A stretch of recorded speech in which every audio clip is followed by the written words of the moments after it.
ഏതാനും ദിവസങ്ങളേ ആയുള്ളൂ ഈ വാഴ കുലച്ചിട്ട്. പൂ മുഴുവൻ വിരിഞ്ഞു കഴിഞ്ഞിട്ടില്ല. വളരെ ഉയരത്തിലായതുകൊണ്ട് വീഡിയോ എടുക്കാൻ ബുദ്ധിമുട്ടി. നല്ല സൂര്യപ്രകാശമുള്ളതുകൊണ്ട് ക്യാമറ ഇടയ്ക്കിടയ്ക്ക് മങ്ങിപ്പോകുന്നത് കാണാം. സ്വന്തം പറമ്പിലെ വാഴ കുലച്ചപ്പോൾ അച്ഛൻ എന്നെ നോക്കി ചിരിച്ചു. എനിക്ക് പകരം വാഴ മതി എന്ന ചിന്ത ഞാൻ അച്ഛനിൽ കണ്ടു. ചോറുണ്ണാൻ നേരത്ത് കൃത്യമായെത്താൻ എന്താണെന്നറിയില്ല എനിക്ക് പറ്റും. ചുമ്മാ ഇരിക്കുമ്പോൾ പെട്ടെന്നുറങ്ങാൻ വല്ലാത്ത കഴിവെൻ്റെ ഉള്ളിലുണ്ട്.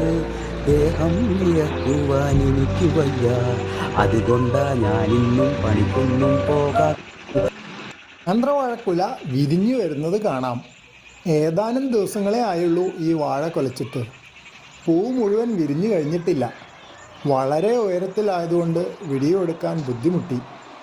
നല്ല സൂര്യപ്രകാശമുള്ളതുകൊണ്ട് ക്യാമറ ഇടയ്ക്കിടയ്ക്ക് മങ്ങിപ്പോകുന്നത് കാണാം. സ്വന്തം